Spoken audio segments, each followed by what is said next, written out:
For 7 years, a solitary raven made a hospital entrance its home, a mysterious shadow watching everyone. No one knew what it was waiting for, nor for whom. Until one day, an unexpected event unveiled its secret, bringing tears to everyone there. Every dawn, the raven was there. It mattered not the rain that lashed the asphalt, the merciless sun that scorched the courtyard, or the biting wind that howled through the bare trees. Its dark silhouette, almost an anomaly in the urban landscape, was a constant at the entrance of Hope Hospital, a fixed point in a world of perpetual motion. Patients in wheelchairs paused to observe it, their minds wandering over the mystery it represented. Nurses, doctors, and hurried visitors, all, at some point, cast their eyes upon the creature, feeling an inexplicable shiver down their spines. Eleanor, an elderly patient hospitalized for almost a year, was one of those most attached to the raven's presence. Her days, marked by the slow pace of recovery and the solitude of white walls, were often punctuated by visits to her room's window, which overlooked the main entrance. She watched the raven with a peculiar tenderness, a sparkle in her eyes that illness hadn't managed to extinguish. "He's waiting for someone, isn't he?" she would whisper to head nurse Laura during her morning rounds. Laura, too weary to philosophize, would merely offer a sad, wordless smile. Days dragged on, turning into weeks and months. The hospital had its own rhythm, a melancholic ballet of arrivals and departures, of cures and farewells. But in recent days, a dissonant note began to vibrate through the corridors. The soft hum of medical equipment seemed louder, the nurses' footsteps more hurried. Eleanor's condition, which had seemed to stagnate on a plateau of fragility, began to decline rapidly. The cautious optimism the team had maintained withered like a flower without water. On that particular morning, the sky was heavy, a thick grey promising an imminent storm. Distant thunder made the ground vibrate, and the lights flickered briefly. The raven, however, remained motionless on its usual perch, high atop the hospital sign. Its black, piercing eyes seemed fixed on something invisible to everyone else. Dr. Ana Lucia emerged from Eleanor's room, her face pale and weary. Her words, spoken softly to Laura, resonated with the force of a silenced scream. "She's gone," peacefully. A collective, almost inaudible sigh swept through the floor. The news spread like a silent shockwave, touching every heart that had known Eleanor's sweetness and resilience. It was at that instant that the quiet outside was shattered. A sharp cry, a core of pain and despair tore through the air. The raven, which for 7 years had never altered its posture, took off in a frantic flight. It didn't fly away, but circled the building in tight spirals, its cries echoing with palpable anguish. It was a sound of lament, a funereal dirge that seemed to come from the deepest abyss. People at the entrance stopped, eyes wide. What was happening? The raven was in a panic. Its flights grew more erratic, its wings beating against the air with uncontrolled fury. It plunged towards Eleanor's room window, striking the glass with an intensity that startled everyone. It seemed to want to enter, to break the barrier separating it from the one who had just departed. Laura, watching the scene from the corridor window, felt a knot tighten in her throat.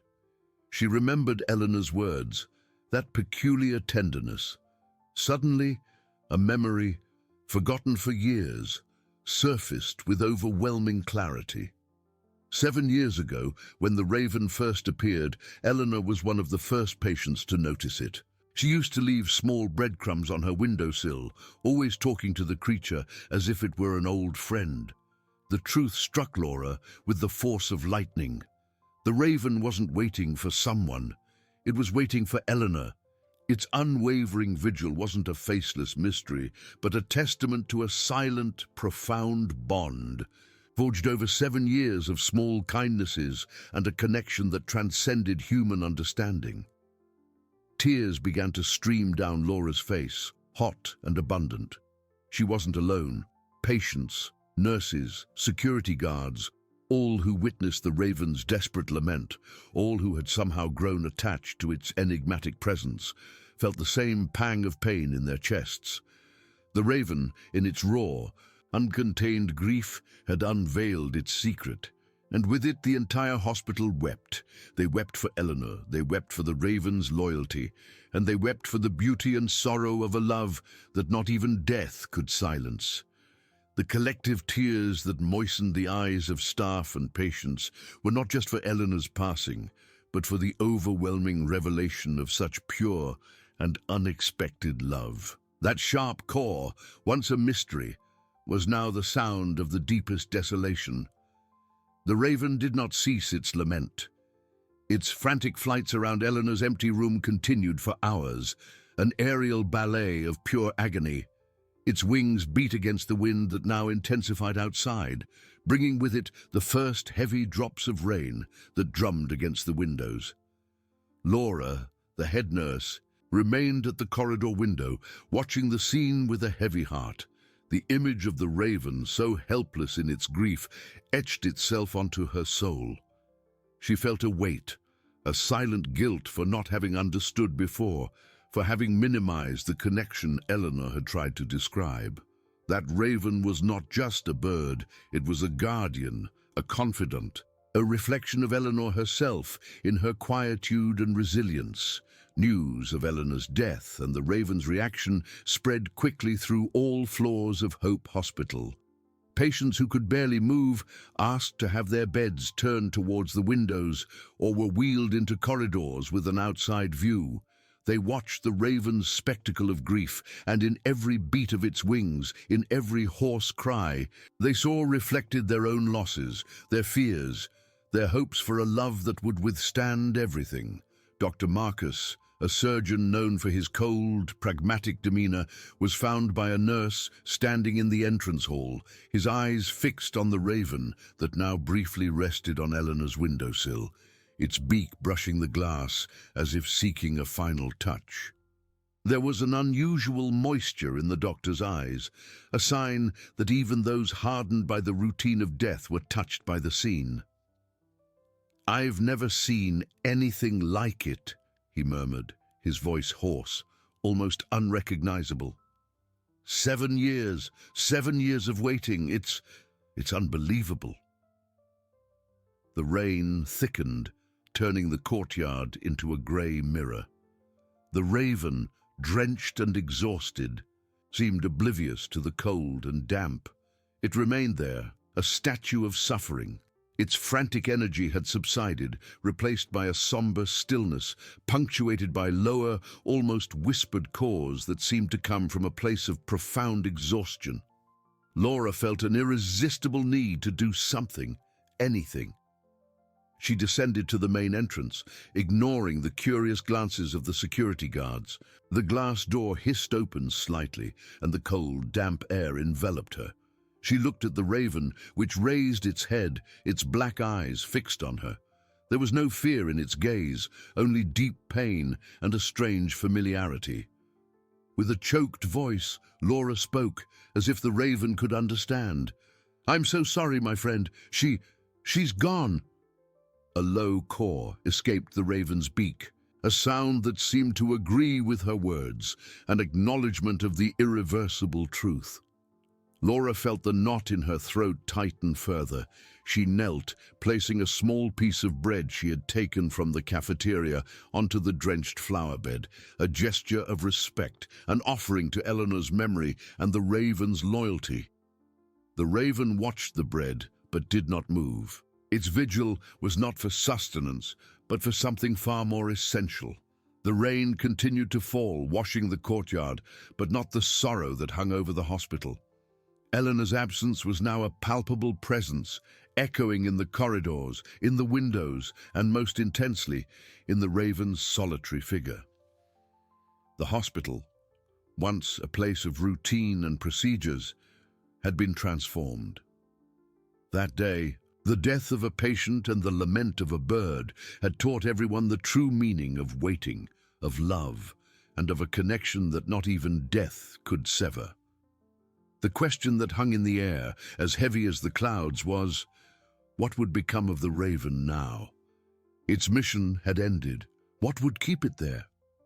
The rain continued its relentless descent, a curtain of grey obscuring the world beyond the hospital walls. The small piece of bread Laura had left on the damp flower bed remained untouched. The Raven, a silhouette against the downpour, did not move.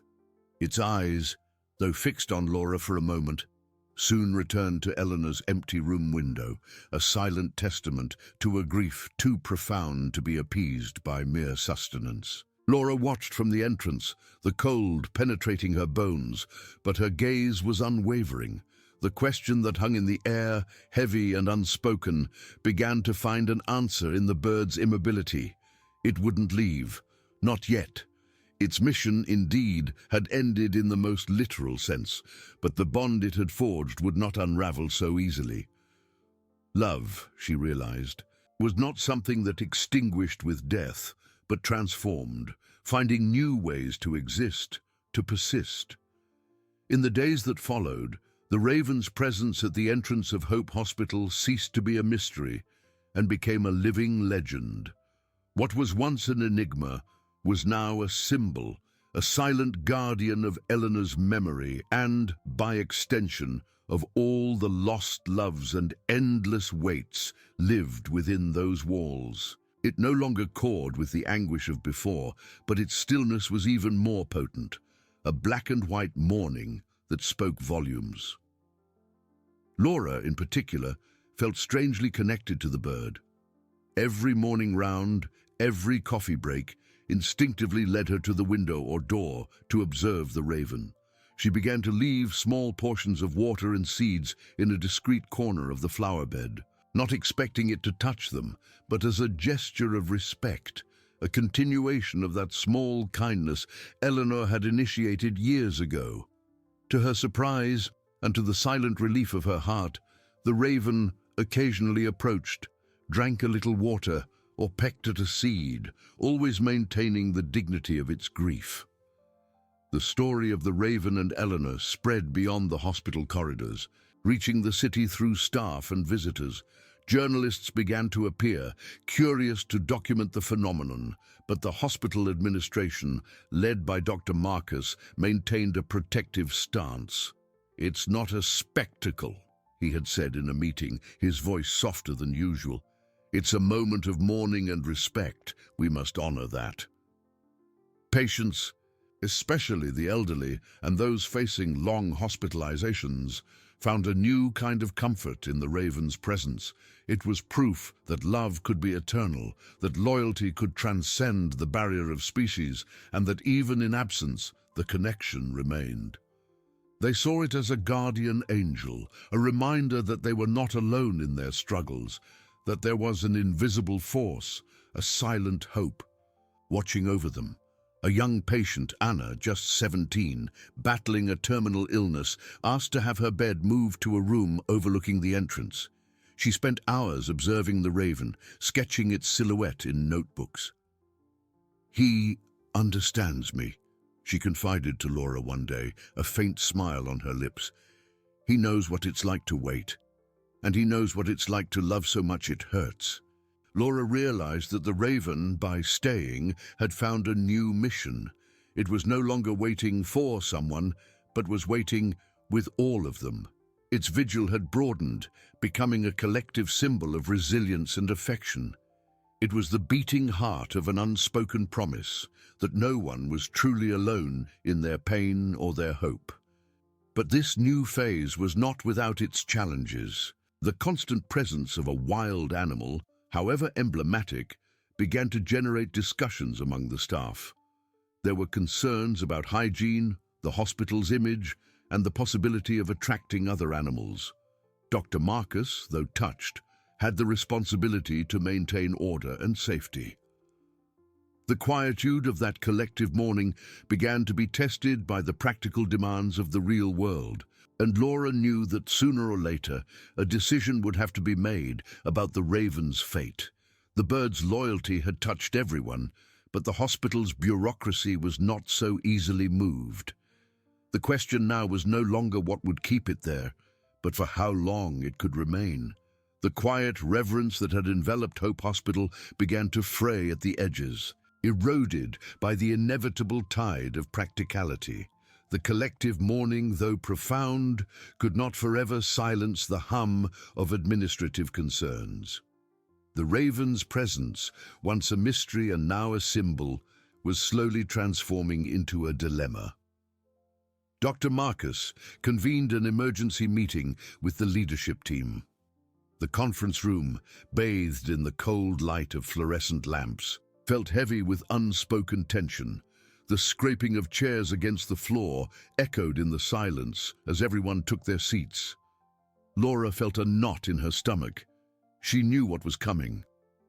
The bird's loyalty is unquestionable, and its emotional impact on our patients and staff has been significant, Dr. Marcus began, his voice more formal than the hoarse tone he had used with Laura days earlier. He shuffled through some papers, avoiding Laura's gaze. However, we need to address the growing concerns. We've received some complaints, issues of hygiene, the risk of attracting other animals to the hospital perimeter, and frankly, the image this projects to the external public. A murmur of agreement and discomfort rippled through the room. Some nodded, understanding the logic, while others, like Laura, felt a tightening in their chest. Dr. Marcus, Laura interjected, her voice firm, the Raven is not a pest. It's an integral part of many patients' recovery now. Anna, for example, finds immense comfort in its presence. She sees it as a mirror of her own resilience. Removing the Raven now would be like tearing out a piece of the hope it has restored. I understand your point, Nurse Laura, Dr. Marcus replied, meeting her gaze, his eyes heavy with visible conflict. But we have regulations to follow. The hospital cannot be seen as an animal sanctuary. Bureaucracy, unfortunately, is not moved by poetry. The discussion stretched on, voices mingling in a debate that swayed between compassion and responsibility. Some suggested trying to gently deter the Raven. Others proposed finding a sanctuary for the bird. But the idea of forcing the Raven out, of severing that bond which had become so vital, felt like a betrayal to many, especially to Laura. As the meeting progressed, an unexpected incident added urgency to the situation. A small flock of sparrows, attracted by the seeds Laura left for the Raven, and which it rarely touched, had entered through a slightly ajar service door, causing a minor commotion in the hospital kitchen. No one was hurt, but the occurrence was immediately reported. "See," an administrator said, pointing to the report with an "I told you so" air. "This is exactly it. We cannot compromise safety and hygiene for a symbol." The argument, though cold, was undeniable. Bureaucracy had found its leverage. Dr. Marcus sighed, the weight of the decision evident on his shoulders. "We have no choice," he declared, his voice resonating with a finality that silenced the room. "We need to take action. The Raven cannot remain indefinitely. We will give it 1 week. If it doesn't leave on its own, we will have to call animal control." The words fell like heavy stones. Laura felt the air thin in her lungs. 1 week. That deadline was not just for the Raven, but for the faith the hospital had placed in its presence. The unspoken promise that no one was alone in their pain now seemed about to be broken by an administrative decree. The question was no longer whether the Raven would leave, but how this departure, forced or voluntary, would affect the already fragile heart of Hope Hospital. The finality in Dr. Marcus's words left a heavy silence in the conference room. Laura felt a wave of despair that made her reel. 1 week. Leaving the room, the hum of the fluorescent lamps seemed louder, more oppressive. The cold floor beneath her shoes echoed the chill of the decision. Laura walked to the window, closest to the entrance, where the Raven's silhouette remained unchanged against the grey day. It didn't caw, didn't move. It just watched, as if it knew but didn't care. She felt an urgency grow within her. She couldn't accept it, not after all the Raven represented. After a brief moment of hesitation, she headed to Dr. Marcus's office. The door was ajar. He sat at his desk, shoulders slumped, his gaze lost somewhere distant. "Dr. Marcus," Laura said, her voice softer than she expected. He raised his head, a sigh escaping his lips. "Nurse Laura, I know what you're going to say." "With all due respect, Doctor, this decision is a mistake," she insisted. "The Raven isn't just an animal. It has become a pillar of hope here, for Anna, for the other patients, for us. Taking it away now, it's like tearing out a piece of the hospital's heart." Dr. Marcus rubbed his temples. "Laura, I understand. Believe me, it wasn't an easy decision, but rules are rules. And the Sparrow incident, it gave them the argument they needed. I cannot ignore hygiene and safety concerns. My responsibility is to all patients, not just the emotional well-being of a few." "Isn't emotional well-being part of recovery?" Laura countered, frustration evident in her tone. "What about Anna? She's so attached to it. This could be devastating for her." A heavy silence fell between them. The distant sound of an approaching ambulance filled the void before fading away.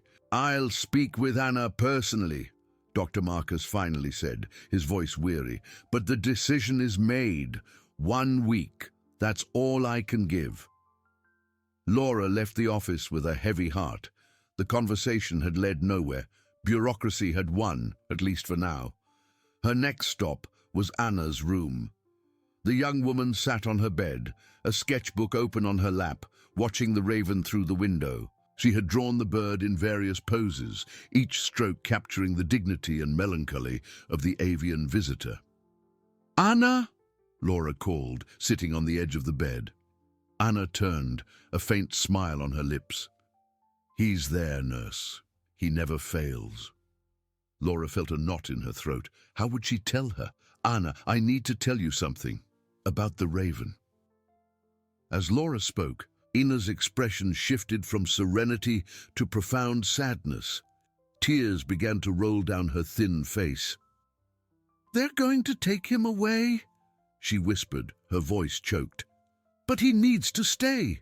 He's proof that love doesn't die. He gives me strength to hope." "I know, dear," Laura said, embracing the young woman. "I know, and I'm doing everything I can." The days that followed were marked by growing tension. Laura continued to leave water and seeds, but now with a conflicting purpose. She hoped the Raven would find them, but also secretly wished it would leave for its own safety.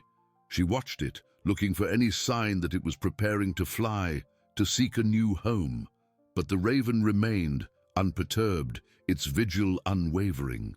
The news spread through the hospital like a somber echo. Patients and staff, who had once found comfort in the Raven's presence, now felt a shared anguish. The symbol of hope was under threat, and with it, a part of Hope Hospital's soul. Many looked at Laura with questioning eyes, seeking a solution she didn't have.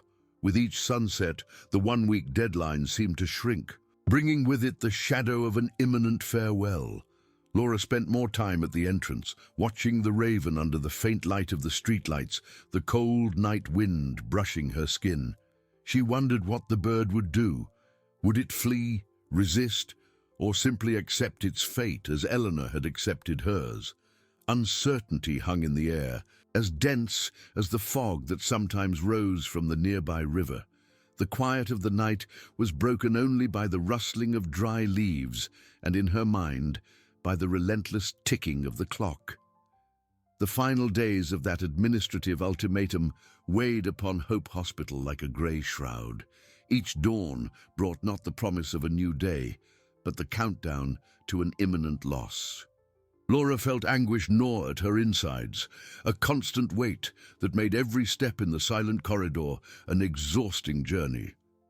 She watched Anna, the young patient who clung to the Raven's presence with desperate faith.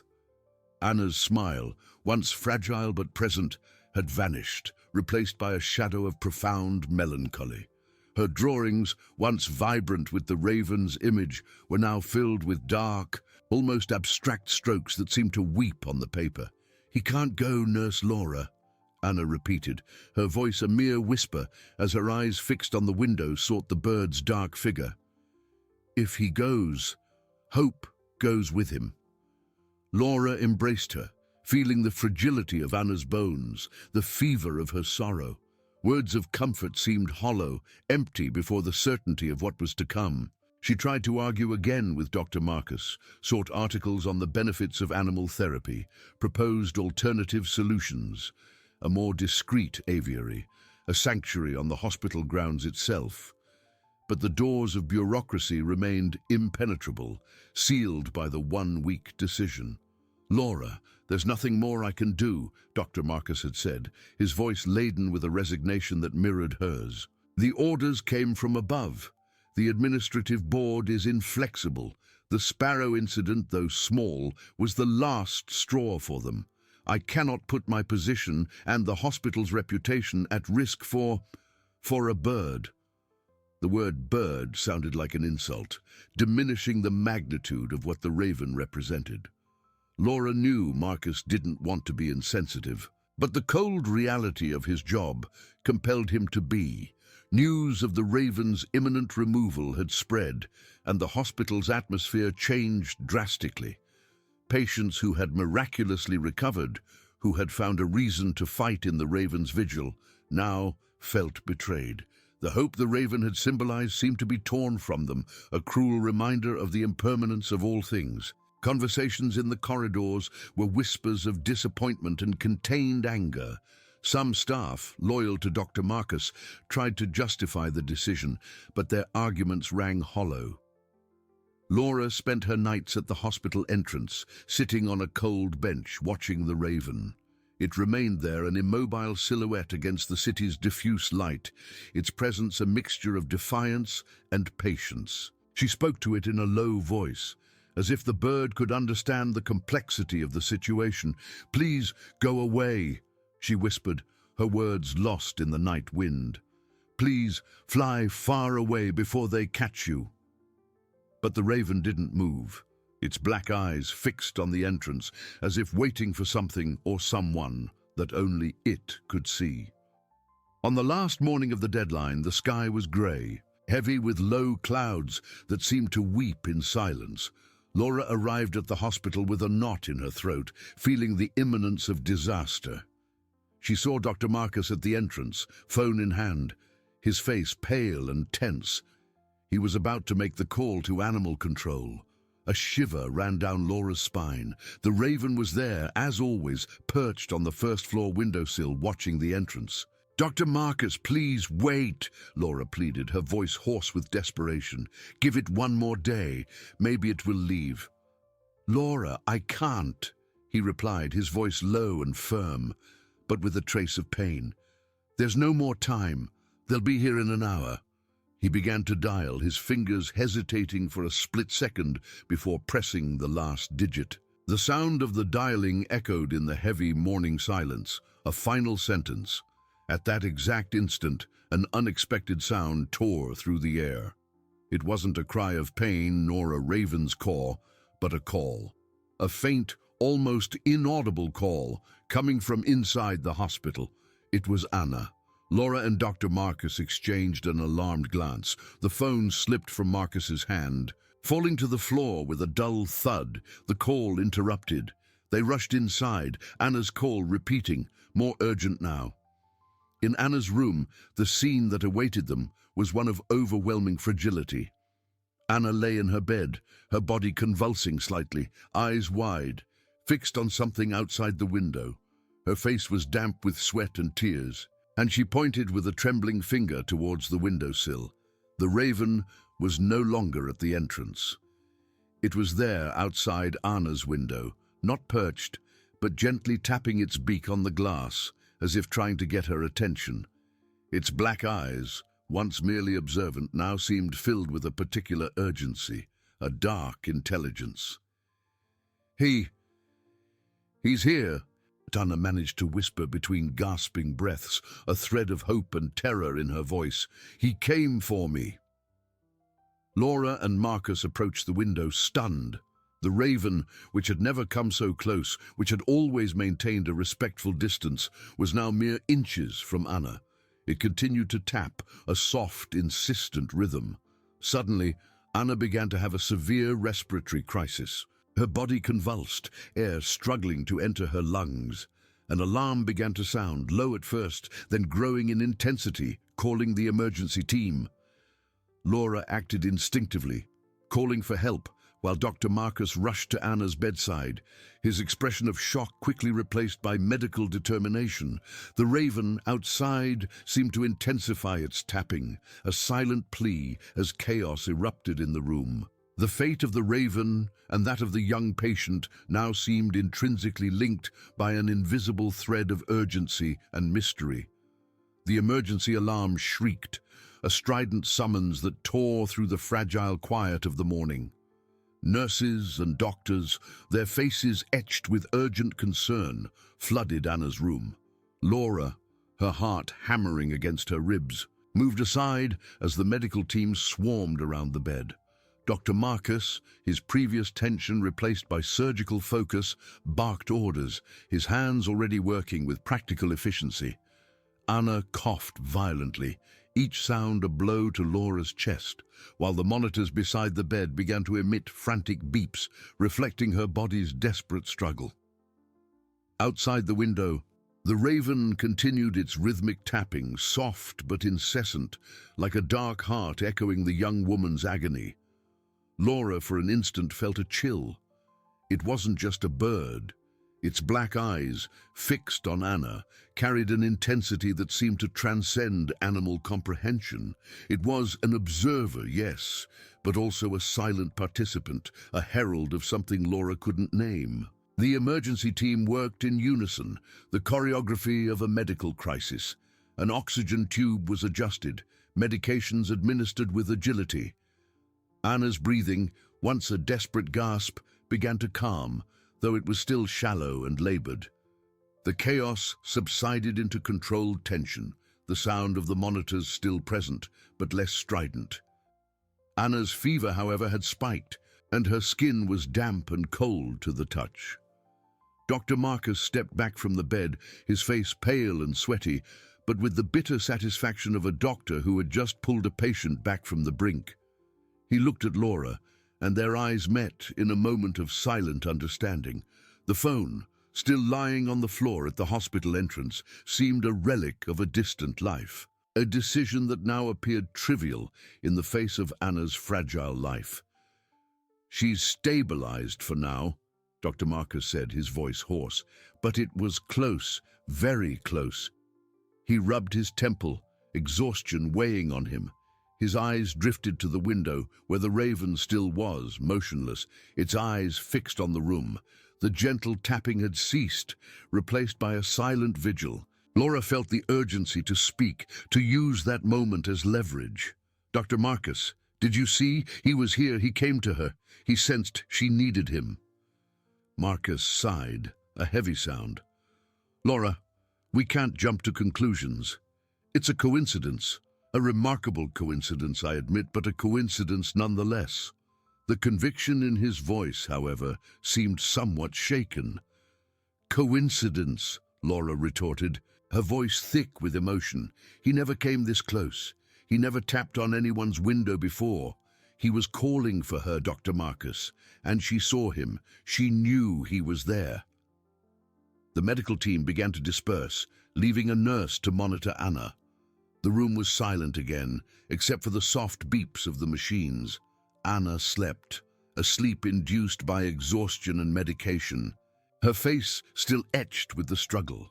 Dr. Marcus walked to the window, observing the raven. The bird didn't move, its black eyes maintaining their vigil. The doctor stood there for a long moment, his hand on the window latch, but not opening it. The cold morning breeze seeped through a crack, stirring the curtains.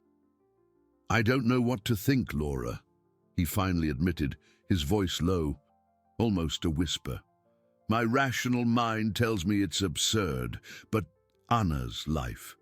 What she means to him. He didn't finish the sentence, but the uncertainty hung in the air. The administrative board, they won't understand this. They'll just see a wild bird disturbing a patient. But he didn't disturb, he alerted, Laura insisted, hope igniting in her chest. He calmed her, Dr. Marcus, and his presence is the only thing keeping her fighting. Marcus turned, his tired eyes fixed on Laura's. I gave my word. 1 week, and the week is up. He looked at the floor where the phone had fallen, and then back at the Raven. I can't just ignore what happened here, but I also can't ignore the rules. The room door opened, and head nurse Helena entered, her face stern. She had been informed of Anna's crisis and the Raven's presence. Her eyes swept the room, pausing on the bird outside the window. Dr. Marcus, Laura, what is going on here? She demanded, her voice laden with authority. I heard the alarm. And what is that bird doing so close to a patient? The tension in the room solidified. The Raven, outside, seemed to understand that the atmosphere had shifted. Its black eyes moved from Anna to Helena, then to Marcus and Laura, as if assessing the new threat. Dr. Marcus's decision, which seemed to have wavered for a brief moment, was now under the scrutiny of a new authority. The fate of the Raven, and perhaps Anna's, remained in a precarious limbo, suspended between the cold logic of administration and the inexplicable connection that defied all rules. The morning, which had begun with a crisis, was now transforming into a silent battlefield for what was right, or what seemed to be. Dr. Marcus straightened his shoulders, the exhaustion still visible on his face. Miss Helena, Anna had a severe respiratory crisis minutes ago. The alarm went off. I know what happened with the patient, but the bird? She pointed to the Raven, her eyes narrowed. Is it the cause of the problem, or a distraction?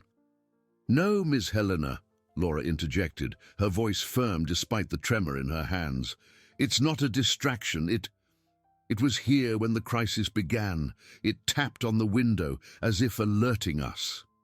Helena let out a short, incredulous laugh. Alerting? Miss Laura, we're talking about a wild animal, a raven. They don't alert patients. They look for food, or perhaps they're disoriented. But it's never done that before, Laura insisted, gesturing towards the bird, which remained motionless, a dark sentinel. It always kept its distance. Today it came to Anna's window, and she saw it, Miss Helena. She said it came for her. Dr. Marcus, though skeptical, felt the need to corroborate part of the story. It's true, Miss Helena. Patient Anna was pointing to the Raven when the crisis began, and the speed with which it approached after years of distant vigil is unusual. Helena crossed her arms, her expression unyielding. Unusual is not the same as miraculous, Dr. Marcus. And unusual does not justify the presence of a wild animal in a hospital ward. This is an infection risk, a violation of all hygiene protocols, and the hospital's image, a raven at a patient's window. The word image struck Laura like a blow. Anna's life is more important than image, Miss Helena, and if its presence calms her, if it makes her fight, who are we to take it away? We are here to provide safe and effective medical treatment, Helena retorted, her voice rising, not to entertain superstitions or allow wild animals to disrupt the healing environment. It's not disrupting, Laura almost shouted, frustration overflowing. It's connected to her, Dr. Marcus interjected, trying to calm the rising tempers. Ms. Helena, I understand your concerns. And I myself was about to call animal control, but what happened here was extraordinary. I cannot simply ignore it, not after seeing Anna's reaction. Helena took a deep breath, her eyes fixed on Marcus. Dr. Marcus, you are the head of internal medicine. Your decisions affect the reputation and safety of this entire hospital. I respect your compassion, But we cannot allow this to continue. The deadline you set to remove the bird has expired. There is no more negotiation. The sound of Helena's words was final, a hammer striking an anvil. Marcus averted his gaze to the floor, where the phone still lay, a silent reminder of the call he couldn't bring himself to make. "I'm giving you 1 hour, Dr. Marcus," Helena continued, her voice now lower, but laden with unquestionable authority. "If the bird is not removed by then, I will make the call myself, and the consequences for your position and for Ms. Laura, who is clearly influenced by this fantasy, will be severe." The air in the room turned cold. Laura felt a knot in her throat. Words caught. 1 hour. It was even less time than Marcus had had before. Helena cast one last stern look at the raven, which stared back with its impenetrable eyes before turning and leaving the room, her footsteps echoing in the corridor. A heavy silence fell upon Laura and Marcus. Anna slept, oblivious to the storm brewing around her, her chest rising and falling softly. The raven remained at the window, a statue of dark feathers, its vigil unwavering. Marcus picked up the phone from the floor, his gaze fixed on the screen.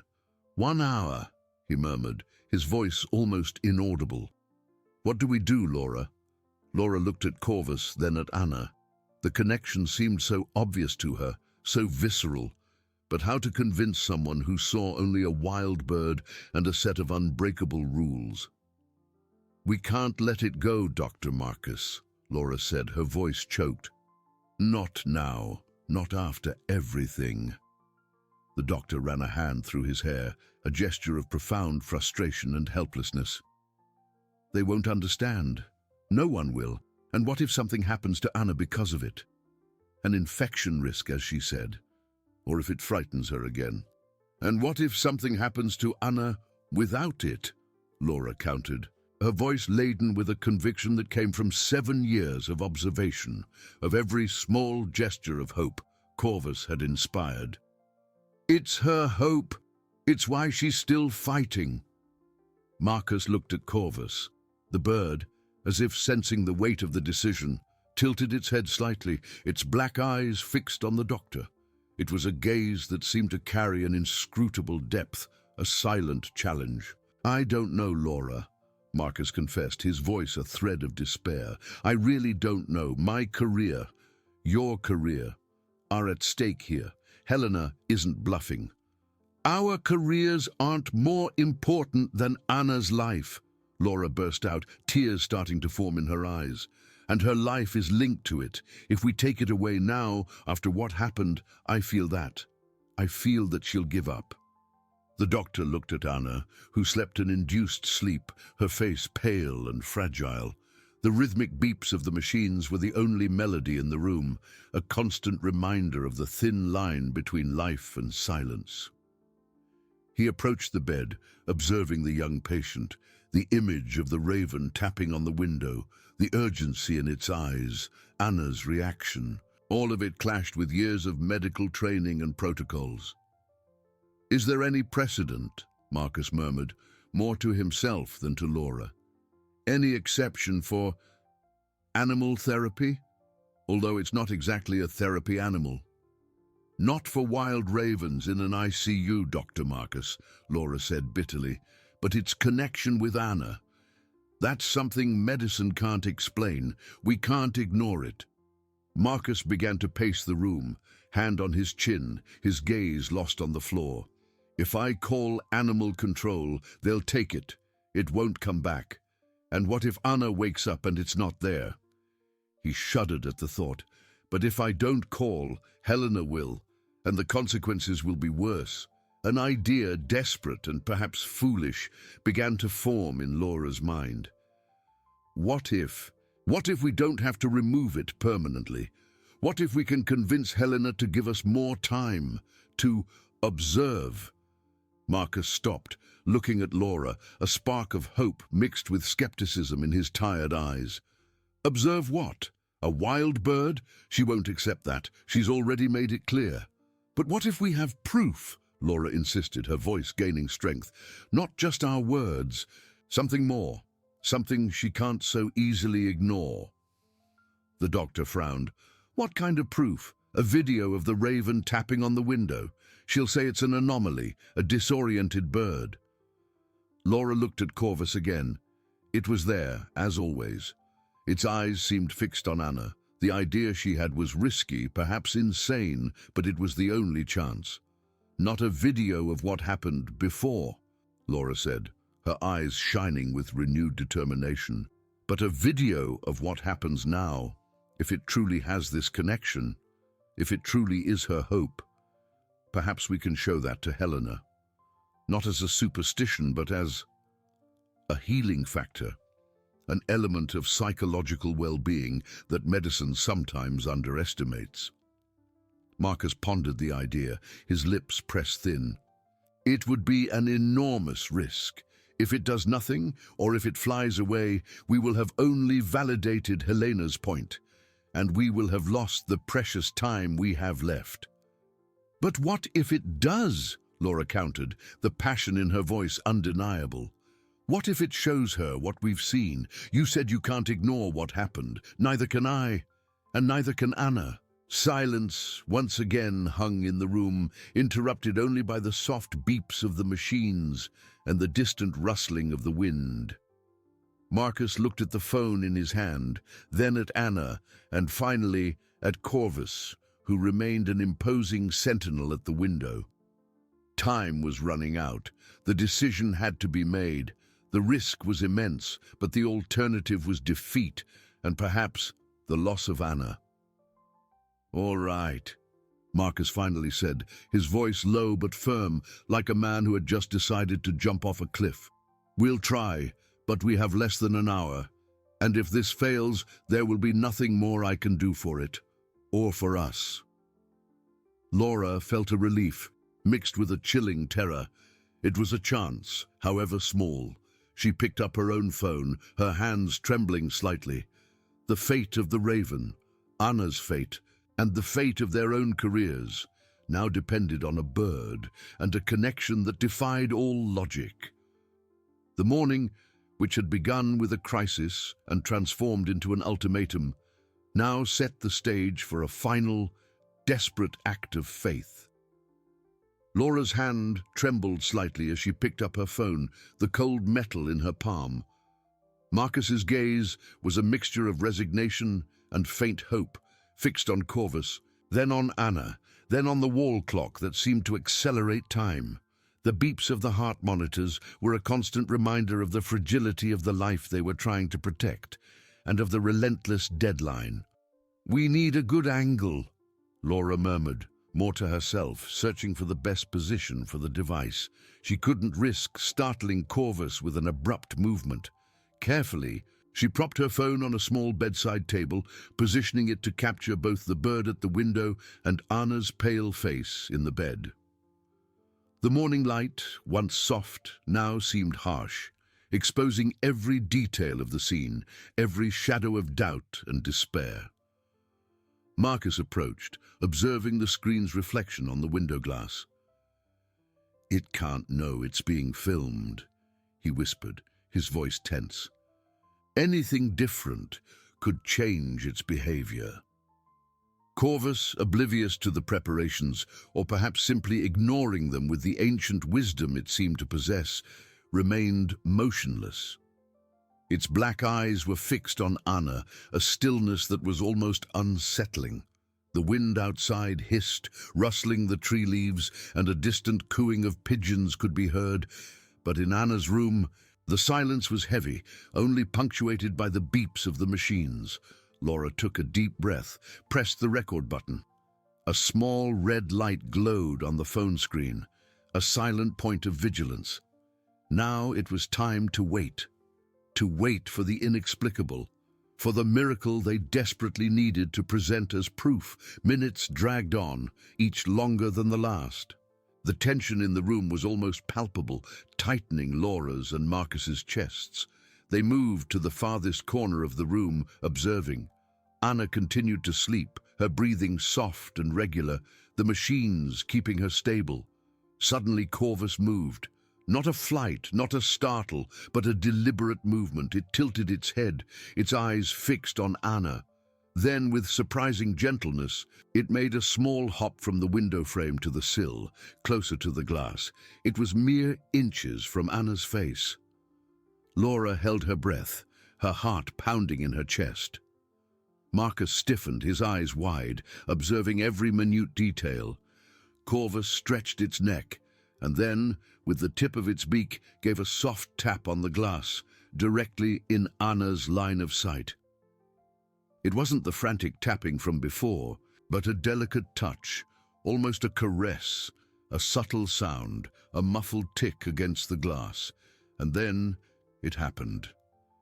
Anna's fingers, which had been inert on the sheet, twitched, an almost imperceptible movement, but one Laura would swear she saw. Her eyes, still closed, seemed to shift slightly beneath her eyelids. The heart rate monitor let out a slightly faster beep, a minimal but present alteration. Corvus tapped again, the same gentle touch, and Anna, in her induced sleep, let out a sigh. An almost inaudible sigh, but one that carried the weight of a response. It was as if, on the threshold of consciousness, she was recognizing the familiar presence, the silent call of her guardian. Marcus let out a low sound, a mixture of surprise and disbelief. He turned to Laura, his eyes meeting hers, a silent question dancing between them. What were they witnessing? A fluke or the manifestation of something science couldn't quantify? Corvus remained there for a few more seconds, its dark eyes fixed on Anna, before slowly retreating to the window frame, resuming its sentinel posture. The moment had passed, but the recording continued, capturing proof of a connection that defied reason. Laura felt tears well up in her eyes. They weren't tears of sadness, but of overwhelming relief, mixed with profound admiration. They had something that perhaps could convince Helena. The sound of approaching footsteps in the corridor broke the spell. The invisible ticking of Helena's clock was now deafening. The footsteps in the corridor grew sharper, a determined rhythm announcing the imminent arrival. Laura stopped the recording, the phone still warm in her hand. Marcus positioned himself beside her, both facing the door, their faces tense, but with a new, fragile layer of determination. The air in the room seemed to vibrate with anticipation. Helena entered without knocking, her tall, imposing figure filling the doorway. Her eyes swept the room, pausing briefly on Corvus at the window, which remained motionless, observing her with an intensity that seemed to challenge her authority, and then fixing on Marcus and Laura. There was no warmth in her gaze, only the calculating coolness of someone expecting an explanation, and above all, a solution. "Dr. Marcus, Laura," she said, her voice polished but cutting like ice, "I trust you've had time to resolve this situation. Animal control is on its way. They should arrive in 15 minutes. Laura felt a knot form in her throat, but Marcus stepped forward. "Helena, we ask you to reconsider," he began, his voice surprisingly firm, despite the pounding in his chest. "We have something you need to see before making any final decision." Helena's expression barely altered, but a wrinkle of impatience appeared between her brows. "Dr. Marcus, there is nothing that will make me change my mind about the presence of a wild animal in an intensive care unit. The risks are unacceptable. The protocols are clear." "It's not about protocols, Helena. It's about the patient," Laura interjected, extending the phone. "It's about Anna. Please just watch." Helena looked at the phone with disdain, but the urgency in Laura's eyes and Marcus's seriousness made her hesitate. She crossed her arms, a sign of her reluctance. "What is this? A video of that bird pecking at the window? We've seen that. It's a disoriented bird, perhaps attracted by the light." "No," Marcus said, his voice now laden with an authority he rarely used with Helena. "It's a video of what happened just now, here, in this room." Silence fell, heavy and charged. The hum of Anna's machine seemed louder, and the rustling of the trees outside sounded like a distant whisper. Helena, feeling the weight of expectation and the strange determination of her subordinates, finally sighed. "Very well, but be brief. My time is limited." Laura unlocked the phone and started playing the video. The small screen showed Anna's room, the young woman's pale face, and at the window the dark, imposing figure of Corvus. Helena approached, her eyes fixed on the image. In the video, Corvus moved. Helena watched its gentle approach, the hop to the sill, the way it stretched its neck. Her lips tightened into a thin line when the raven gave the delicate tap on the glass. A muffled tick, almost inaudible, but one that resonated in the quiet of the room. Then Anna's fingers twitched. Helena held her breath. Her eyes, once skeptical, widened slightly. She saw the movement beneath Anna's eyelids, the minimal acceleration on the heart monitor that sounded in the video, the almost imperceptible sigh that escaped the patient's lips. She saw Corvus retreat, resuming its position, its eyes fixed on Anna with a depth that seemed to transcend mere animal observation. The video ended. Laura and Marcus watched Helena, who remained silent. The phone screen reflected in her eyes. The armor of her rationality seemed to have taken a direct hit. She blinked, then looked at Anna, then at the real Corvus at the window, which now seemed a silent witness to the entire drama. "This," Helena began, her voice lower than before, with a note of uncertainty no one had ever heard. "This is a coincidence. A patient in an induced sleep state can have muscle spasms. Variations in monitors are common." She tried to cling to logic, to science, but the conviction in her voice had drained away. The image of Corvus and Anna's subtle response had planted a seed of doubt. "Helena, you saw it," Laura said, her voice thick with emotion. "It's not a coincidence. It's a connection. It's her hope." Marcus nodded. "We can't explain this with medicine, I know, but we also can't ignore it. Anna reacted to it. In 7 years it never left that window, and now, when she needs it most, it's here, trying to reach her." Helena turned to the window, studying Corvus. The morning light bathed the room, and the raven looked like an obsidian statue, an enigmatic guardian. The distant sound of an ambulance siren broke the silence, but in Anna's room, the only battle was that of reason against the inexplicable. She pondered, her brow furrowed in visible effort. The protocols, her reputation, the order she valued. Everything was at stake, but the image of Anna's fingers twitching, of the soft sigh, wouldn't leave her mind. She turned again, her eyes meeting Marcus's and Laura's. Animal control would be there in minutes. Logic screamed for removal, but something, an emotion she rarely allowed to surface, whispered something else. I don't know what to say," she murmured, her voice almost a whisper. This defies everything I know." She ran a hand through her hair, a gesture of frustration and confusion. "But I cannot deny what I saw. I cannot ignore the patient's reaction." She closed her eyes for an instant, as if fighting an internal battle. "Very well," she finally said, opening her eyes, which now held an expression of resignation and a hint of curiosity. "You will have more time, 24 hours, but under my conditions." Laura and Marcus exchanged a look of relief and surprise. It was more than they had hoped for. "Corvus will remain at the window," Helena continued, her voice regaining some of its firmness, but with new caution. "But Anna's room will be monitored 24 hours a day. Every interaction, every movement it makes, every reaction from her. I want a detailed report of everything. And if there is any sign of patient deterioration, or if it tries to enter the room, or if there is any risk of infection, it will be removed immediately, no questions asked."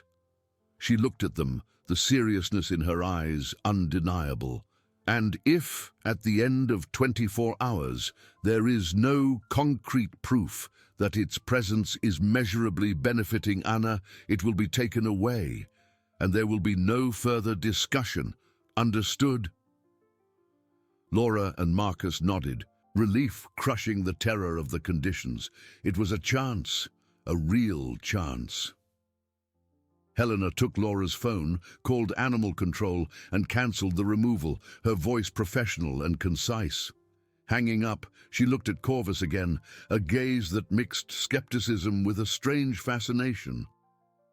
"I don't know what this is," she said, more to herself than to them.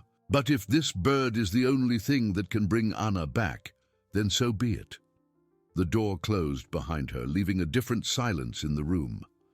No longer a silence of paralyzing tension, but a silence of expectation, of a fragile truce.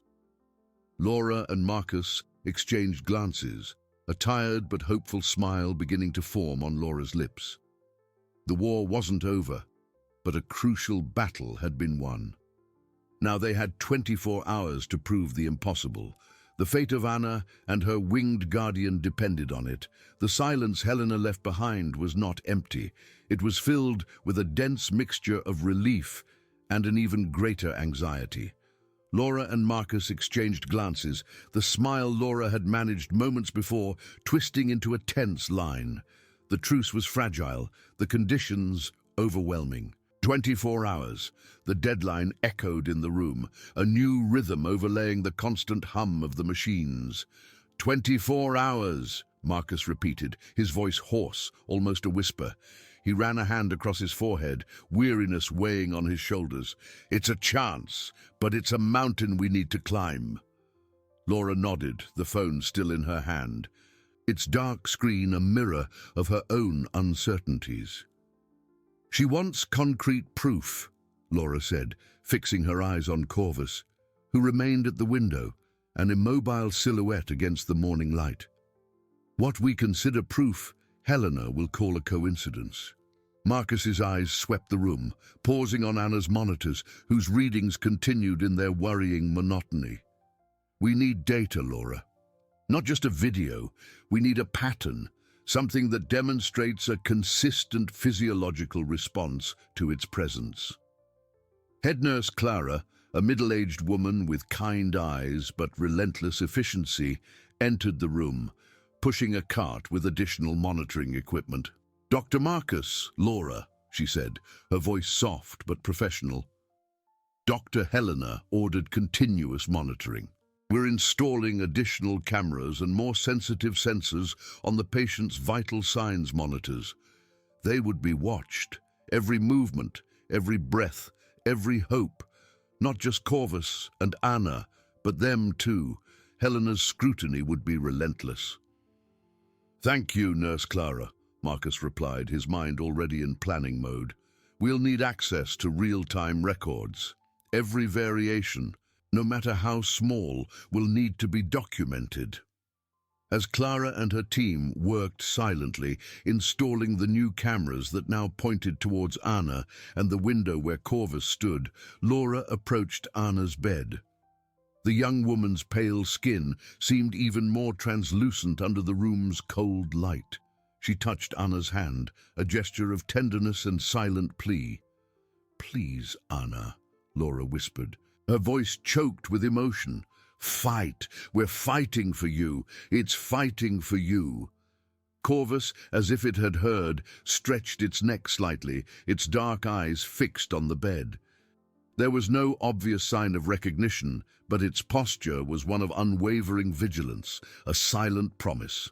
Marcus joined Laura, observing the complex web of wires and sensors now connected to Anna. "We'll need a rigorous protocol," he said, his voice regaining the firmness of a doctor in crisis. "We'll record hourly readings from all monitors, heart rate, respiratory rate, blood pressure, oxygenation, and any brain activity the machines can detect. And we'll do this in relation to Corvus's presence and proximity."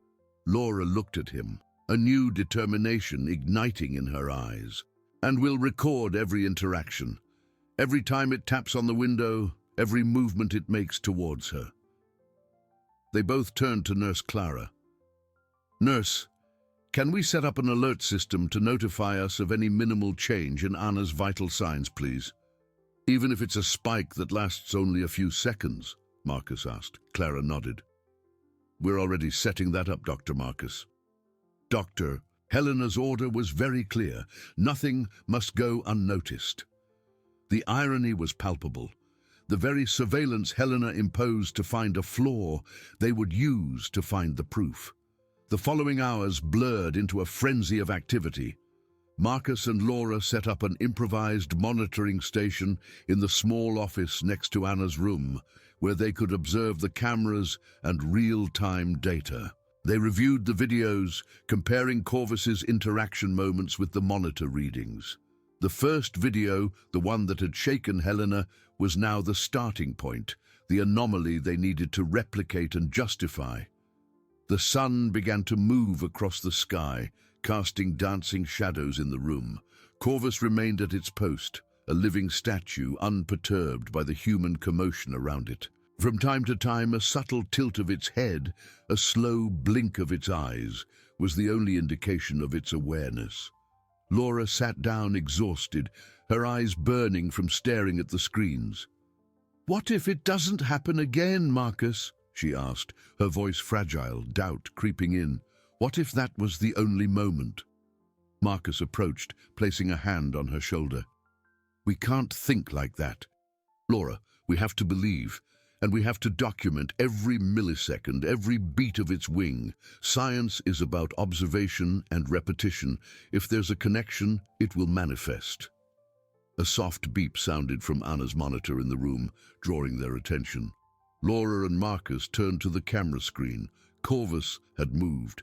It was once again on the windowsill, its eyes fixed on Anna. And, as before, it gave a soft tap on the glass. The sound was almost inaudible, but the high-sensitivity camera captured it. On the vital signs monitor, a thin green line representing Anna's heart rate showed an almost imperceptible peak. But there it was, an elevation of 2 beats per minute, lasting only a few seconds before returning to its baseline. Laura held her breath. Marcus pointed to the screen, his eyes wide. "Recorded," he murmured. "It's subtle, but it's there." Again. Hope, once a flickering flame, gained a little more strength. But the mountain was still high, 24 hours. The clock was ticking, and every second was a battle against skepticism, against the relentless logic that governed the world of medicine. Night was falling, bringing with it the challenge of maintaining vigilance and proving that the inexplicable was, in fact, real. The subtle increase of 2 beats per minute had been a mere glimmer in the darkness, a fragile promise. Now, as night settled in, the challenge of maintaining vigilance and proving the inexplicable became a Herculean task. Anna's room, once a sanctuary of hope and fear, transformed into an improvised laboratory, a stage under the relentless scrutiny of cameras and sensors. Marcus and Laura took turns in the small adjacent office, their eyes burning from staring at the screens displaying dancing graphs and silent images. The rhythmic beep of Anna's monitors, the almost inaudible hum of the recording equipment, and the constant click of the keyboard as they documented every minuscule variation, formed a hypnotic soundtrack that stubbornly dragged their minds into the abyss of exhaustion. Corvus, however, seemed immune to human fatigue. It remained at the window, a dark silhouette against the deep night, its obsidian eyes capturing and reflecting the cold light of the room. Every movement of its head, every adjustment of its talons on the sill was enough for Laura and Marcus to hold their breath, waiting for any sign, any echo of life coming from Anna.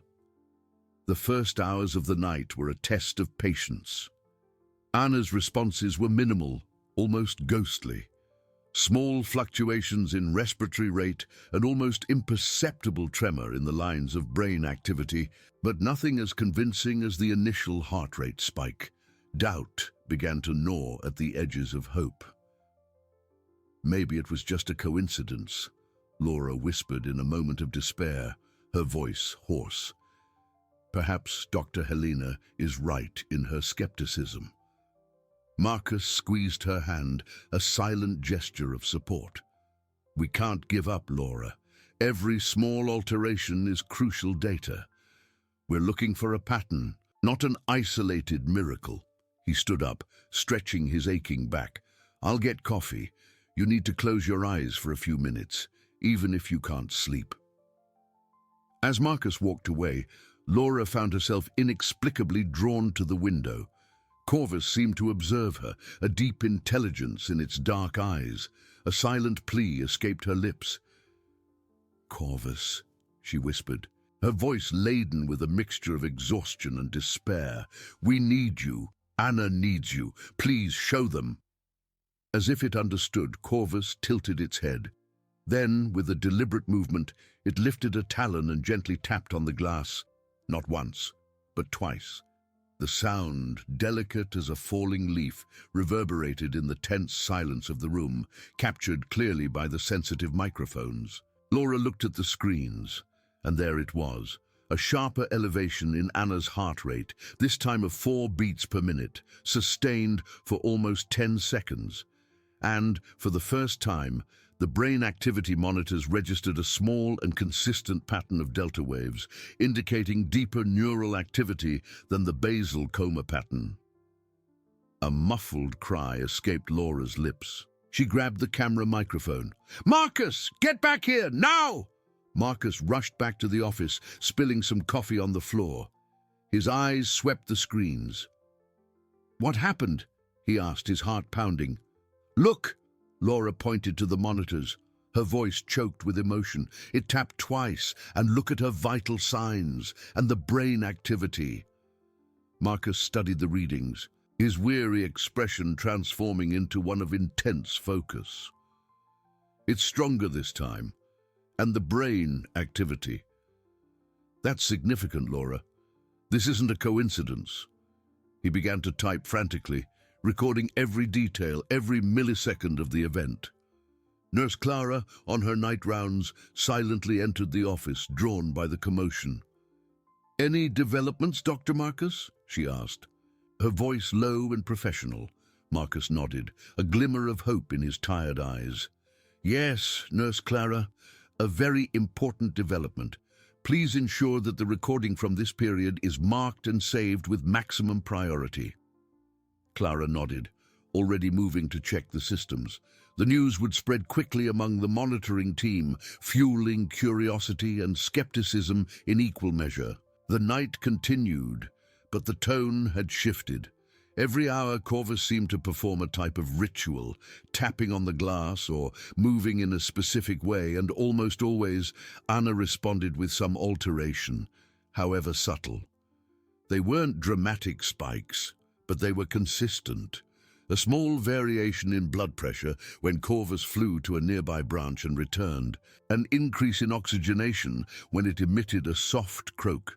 Marcus and Laura worked tirelessly, cataloguing each event, building a graph that slowly began to show an undeniable correlation. Dawn brought with it a new layer of exhaustion, but also an overwhelming sense of urgency. The 24 hours were running out. They had data, but would it be enough? Helena had demanded concrete proof. What they had was a series of subtle correlations, an emerging pattern that defied medical logic.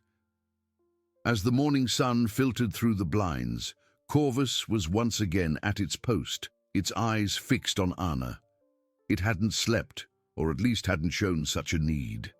Its vigilance was unbroken. Laura approached Anna's bed, holding the young woman's hand. "We are almost there, Anna," she whispered, her voice choked with emotion. "Just a little more." Marcus reviewed the graphs, tension creasing his forehead. He knew the presentation to Helena would be a battle. They had what they needed, but would it be enough to convince Dr. Helena's scientific and skeptical mind? The office clock marked the final hours.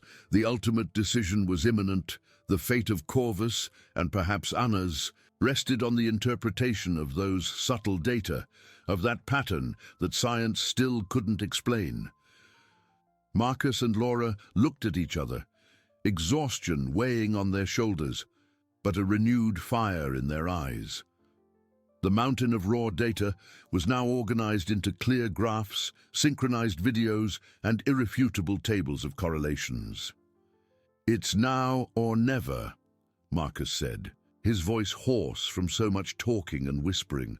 "We have to be convincing. Helena will accept nothing less than the naked truth." Laura nodded, her eyes fixed on the image of Corvus, who seemed to wait patiently at Anna's room window. That small raven had become the center of a mystery that defied modern medicine. They headed to the meeting room. "Doctor."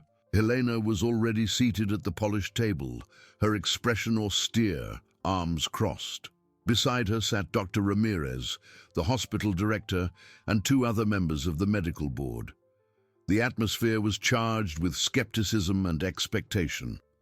Marcus began the presentation, projecting the graphs and videos. He spoke with a clarity and passion that surprised even himself. He showed the subtle and consistent elevations in Anna's heart rate, the oxygenation spikes, and crucially, the delta wave patterns that emerged whenever Corvus interacted with the window. Each event was meticulously timed and compared.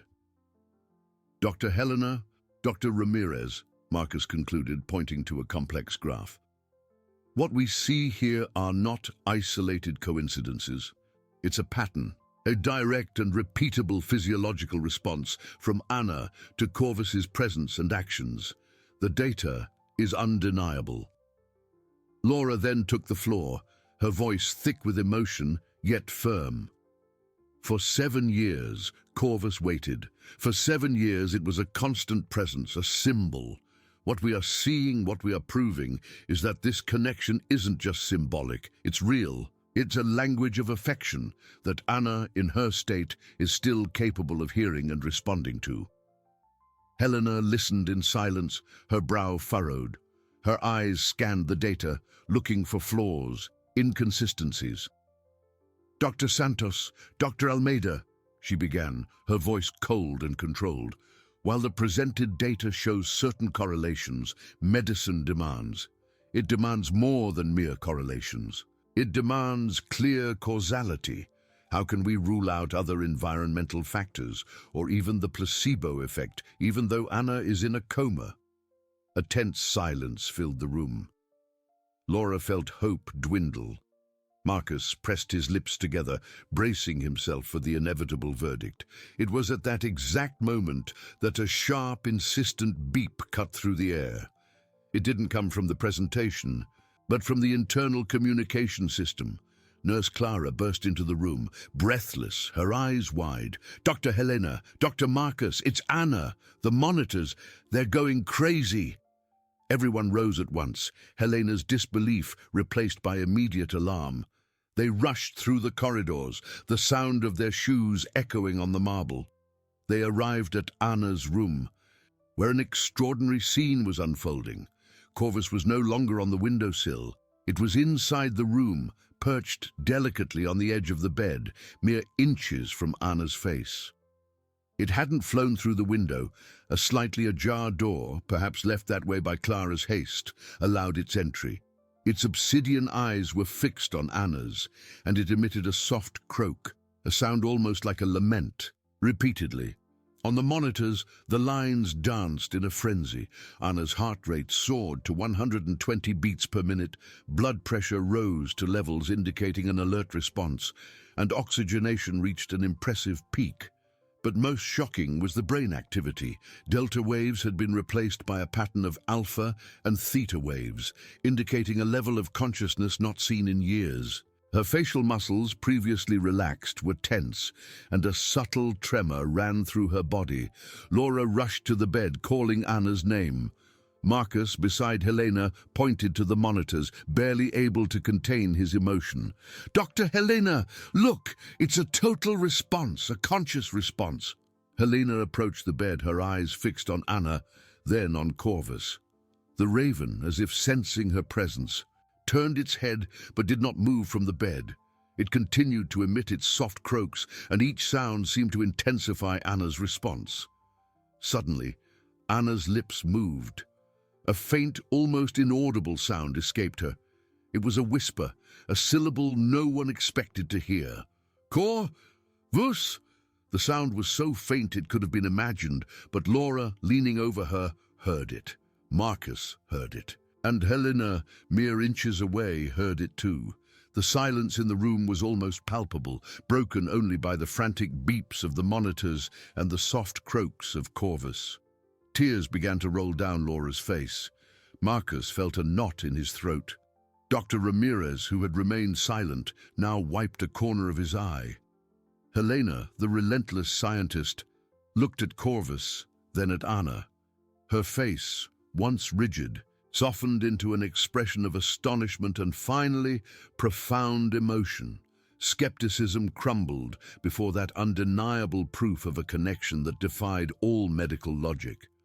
Corvus, as if its mission was finally accomplished, gave one last soft croak. Then, with a silent beat of its wings, it flew to the windowsill, turned one last time to Anna, and then disappeared into the incoming daylight. The proof was there. It wasn't a miraculous cure in the sense of Anna fully awakening, but it was the revelation that love, unwavering loyalty, had kept a flame alive where medicine could not. Anna, in her deep sleep, had responded. She had heard. Helena turned to Marcus and Laura, her eyes glistening. I was wrong, she murmured, her voice choked. Never in my career have I seen anything like this. It's extraordinary. The Raven's 7-year saga had reached its climax. Corvus's vigil was not just a mystery, it was a living testament to the power of affection, an invisible bridge that crossed the abyss of unconsciousness. That moment of profound collective emotion echoed through the hospital corridors, a reminder that there are forces in the universe that science cannot yet measure, but that the heart can feel. Corvus's loyalty had revealed the true extent of a love that transcends life, touching the soul of all who witnessed the silent miracle of connection.